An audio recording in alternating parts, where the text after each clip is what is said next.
Së fundmi një dokumentar i realizuar nga televizioni France 5 ka patur në qendër të vëmendjes disa prej vendeve më të bukura të vendit tonë. Do të kemi kënaqësinë tashmë që nëpërmjet një lidhjeje direkte me Alma Spatharën, bashkëthemeluese e Rafting Albania, të diskutojmë shkurtimisht për sa i përket kësaj ngjarjeje. Mirëmëngjes Alma. Mirëmëngjes Alma, gjithnjë kënaqësi. Mirëmëngjes Flori, si jeni? Mirëmëngjes. Ne jemi mirë, po nuk besoj aq mirë sa që mund të jesh ti në mes të bukurive natyrore që ka vendi ynë. Në fakt, Matilda, unë sot do jem guide e malit të shenjtë të morit. Wow. Janë ja 40 polak që po më presin, edhe ja 6-7 orë ecje, kështu që të dia do doje ti që në vendin tim. Jo, do doja pa tjetër, pse jo, sepse për shumë arsye na bën mirë, e para ajo ecja është edhe në aspektin e kujdesit të shëndetit, e dyta pavarësisht se kthehet në rutinë dhe në punë, jam e bindur që brenda vetes tënde ndjen atë kënaqësinë ku turistë huaj janë 60 polak, kërkojnë të vizitojnë bukuritë që ka vendi ynë. Sigurisht që është sfidë më vete, sepse ka vështirësi edhe ky lloj profesioni, por e rëndësishme është ajo ndjenja e bukur që përjetojmë kur shohim qytetarë të ndryshëm të botës që vinë na vizitojnë, rikthehen prapë, sjellin të tjerë, si kundër ka ndodhur për shembull edhe me promovimin që i bën televizioni France 5 bukurive natyrore. Çfarë do thotë kjo, Alma, në aspektin e një vëmendje ndërkombëtare të promovimit të Shqipërisë? Patjetër, jam shumë e lumtur që më në fund Shqipëria tani është një destinacion turistik. Po bisedoja me një çift të huaj dje dhe po më thoshte që Alma, nëse dikur kur i thoshe do vizitoj Shqipërinë habiteshin edhe çuditeshin, kurse tani në një tavolinë mund të dëgjosh, po, edhe unë kam ndërmend të shkoj atje. Dhe kjo është fal gjithë punës të gjithë zinxhirit të turistik, guidave, agjencive të ndryshme, por edhe të mediave.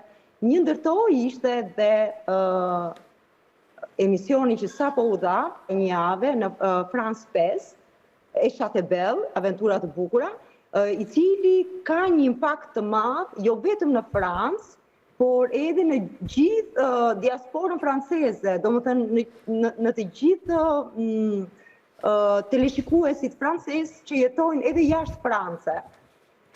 Dhe unë e bura re, sa po mbaroi emisioni, kisha interesime qoftë edhe për cooking class, rafting, të gjithë merrin në telefon francezët, edhe shkruani në WhatsApp, që do të thotë që media vërtet ka një impakt shumë të madh në promovimin e turizmit. Gazetarja e njohur Sofi qëndroi në Berat për gati 2 ditë. Donte që emisionin ta trajtonte ndryshe, jo si zakonisht, por ta prezantonte qytetin e Beratit nëpërmjet një banoreje, siç isha unë. Ata më përzgjodhen mua, meqense jam një person që kam ndoshta 25 vite në turizëm, dhe ditën e parë ne kaluam duke vizituar lagjet e vjetra dhe muzeale të Beratit dhe duke bërë një kursgatimi, duke prezantuar edhe traditat kulinare shqiptare. Bura re Matilda që në rrugët e Beratit, të cilat ishin plot me francez, Sofi ndalonte shumë shpesh dhe fliste me turistët francez. Edhe i them regjisorit, i them sa e dashur është Sofia që u flet gjithë turistëve. Dhe më thot Alma, Sofia është e famshme, janë ata që e ndalojnë Sofin, të gjithë në rrugë dhe i flasin.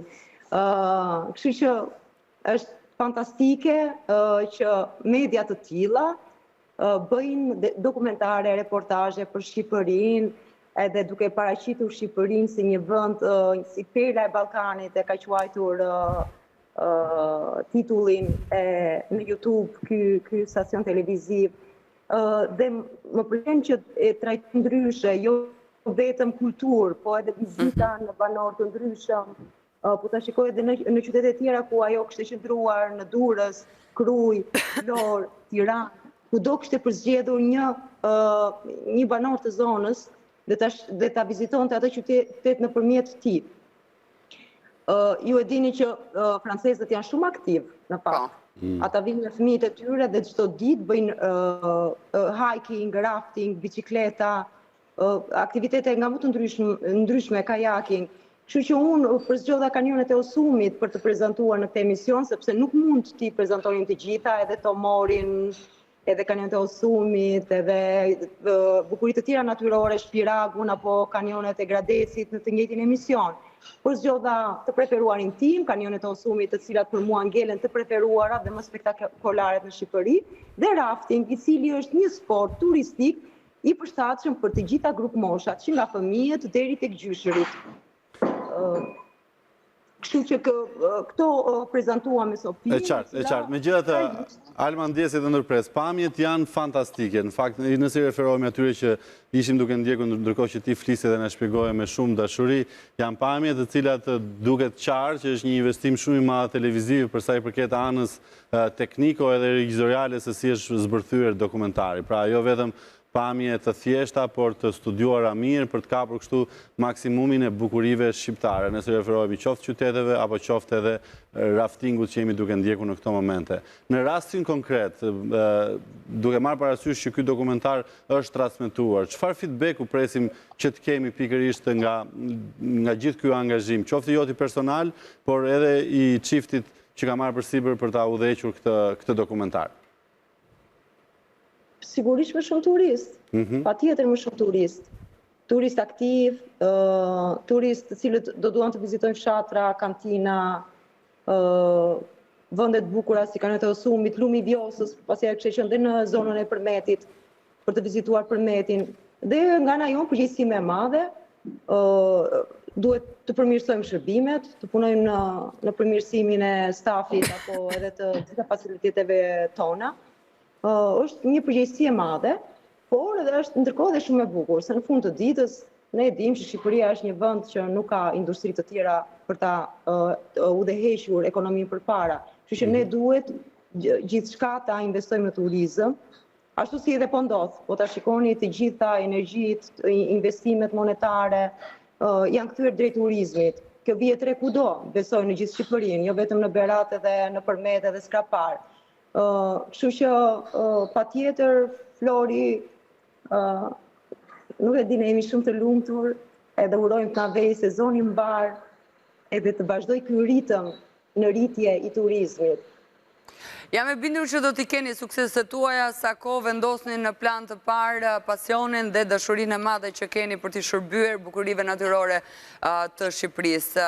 Por, Alma, krahas dëshirës madhe, bukurisë, gjitha edhe përpjekjeve, patjetër që besoj që edhe ky sektor profesione një sfida. Për më tepër, kur përgjegjësia shtohet edhe më shumë për ta reklamuar edhe për ta promovuar sa më shumë bukuri natyrore apo atë çfarë ne marrim përsipër të bëjmë edhe në mediat ndërkombëtare. Çfarë sfidash dhe mundësish shihni në zhvillimin e turizmit në vend pas këtij promovimi ndërkombëtar?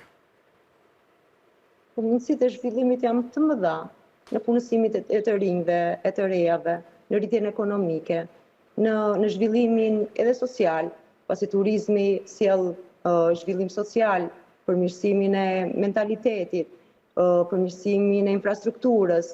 Unë kështu e shikoj turizmin, një zinxhir i cili shtrihet në të gjitha zonat e Shqipërisë, edhe në zonat më të thella.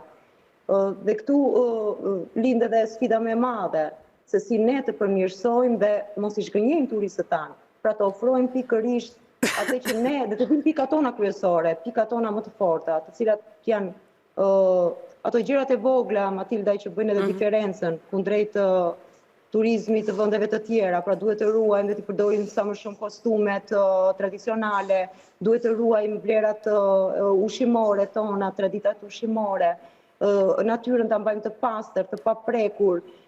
Atyre u bën shumë përshtypje, Shqipëria, nuk e di, këto vitet e fundit po ta vini re, është gjelbëruar tej mase. Edhe u bën përshtypje sepse në Shqipëri ti mund të shikosh me kilometra të tërë male, kodra të gjelbëruara pas një lloj ndërtimi.